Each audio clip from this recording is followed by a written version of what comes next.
handled upwards of 800 misdemeanors, almost 400 felonies, and I took, God, I have no idea, I would think probably between 10 and 12 cases to trial, and I think Mr. Janer would probably verify that we don't trial that many.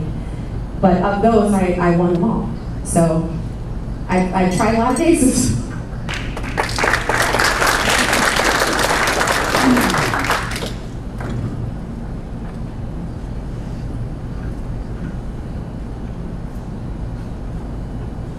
I have practiced for 33 years.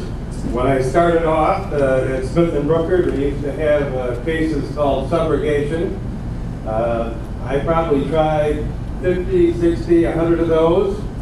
Now that doesn't really tell you anything because some of them were for $150 and they were one insurance company suing the other. But as time went on, my cases became more complex. I've had cases go as long as 10 weeks. That counts as one trial. Trial and malpractice cases, they go 2, 3, 4 weeks. They're complicated. I can't honestly tell you how many cases I've tried. Probably 100, 150. Some of them have been criminal. Most of them have been civil. They span a period of 33 years. I think. Thank you.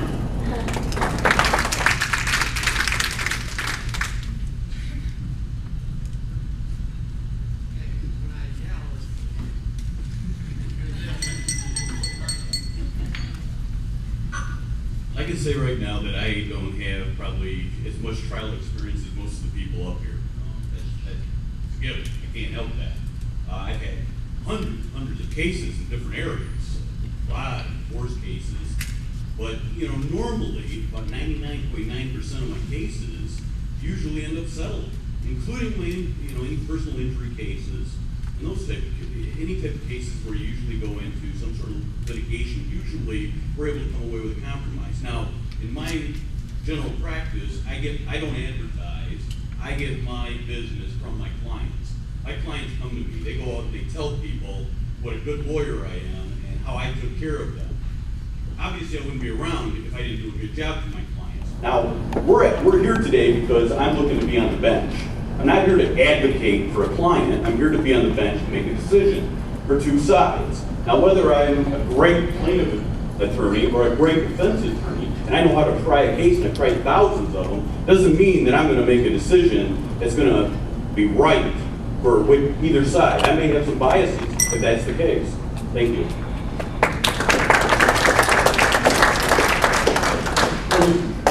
When it comes to trying cases or not trying cases, keep in mind is that in Bay County, a lot of the cases are plea bargains.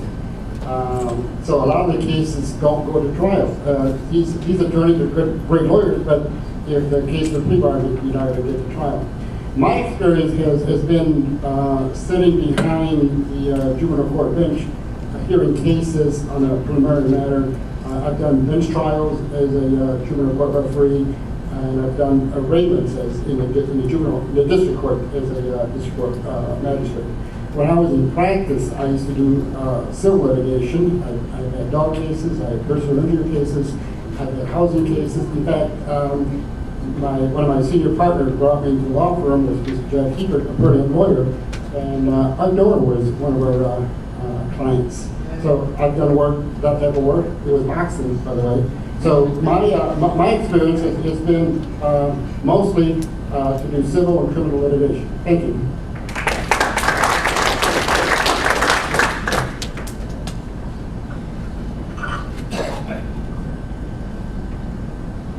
I tried my first case in law school when you could try cases if you worked for a landlord-tenant division down in Detroit. And I've been trying cases since then. When I started with my father, I was the low man on the totem pole like Mr. Gill at Smith & Brooker, and so I had a general practice, which included criminal practice. But as I've indicated, my experience is primarily in civil litigation. When I decided to run for this position, I talked to a number of leaders that have involvement in district court and have issues, and one of them was Judge Newcomb. And Judge Newcomb told me, look, Eric, there's a lot of criminal here, but the most difficult part of this case law is a civil, because we don't get the civil experience and we don't have those cases. And that's a unique thing that you bring to this judgeship, my civil experience background. I've tried cases in over 30 counties. That's why I try a lot of cases, because my clients hire me there. Thank you.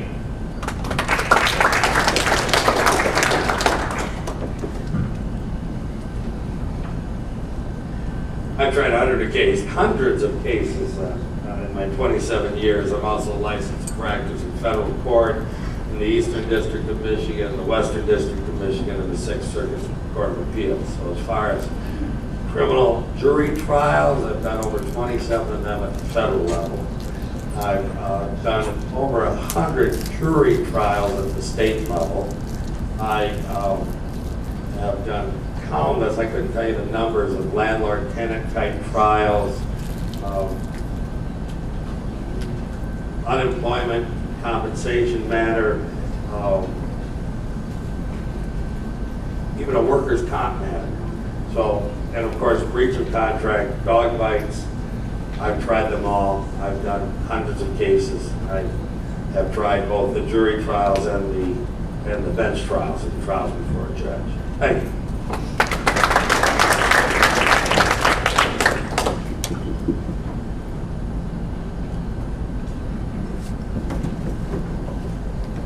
As I mentioned to you already, I've represented close to 10,000 clients here, or defendants here in Bay County.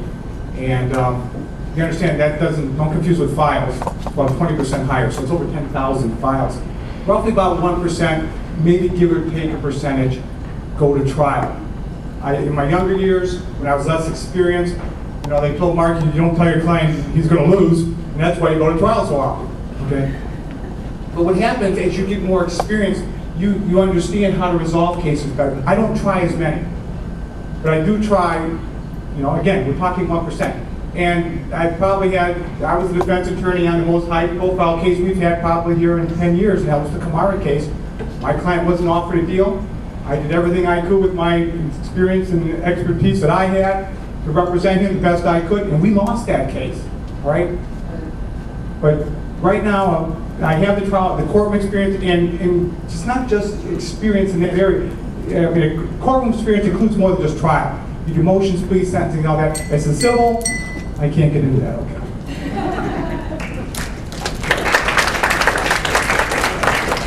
Okay.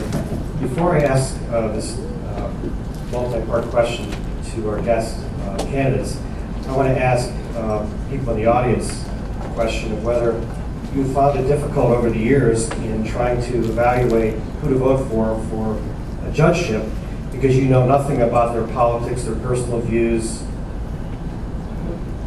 that sort of thing. How many people have had that problem? Most of the audience, and you're like most voters. A little bit of history. Until 2004, most judicial candidates around the country and in Michigan declined to answer questions about their personal views on issues of the day, claiming, I might have to rule on that someday, and the canon of ethics prohibits me from talking about that. Well, in 2004, the United States Supreme Court issued a decision called Minnesota Republican Party versus White, which declared that judicial candidates are not neutered. They have a First Amendment right like all other candidates. And though they can be prohibited from announcing how they would rule on a particular dispute or set of facts, they cannot be prohibited from sharing their views on issues of the day. And so, in that spirit, I'd like to ask all candidates, so that voters have an idea of what your values are and where you're coming from politically. It's a three-parter. One, do you believe that a woman, in consultation with her doctor, should have the right to choose whether to continue or terminate her pregnancy? Two, where there is a non-biological parent seeking custody of a child that was born out of a established gay-lesbian domestic partnership, should that non-biological parent have a right to custody, joint custody, or visitation? Third, during the course of your life, what political party would you most identify yourself with Green, Libertarian, Democratic,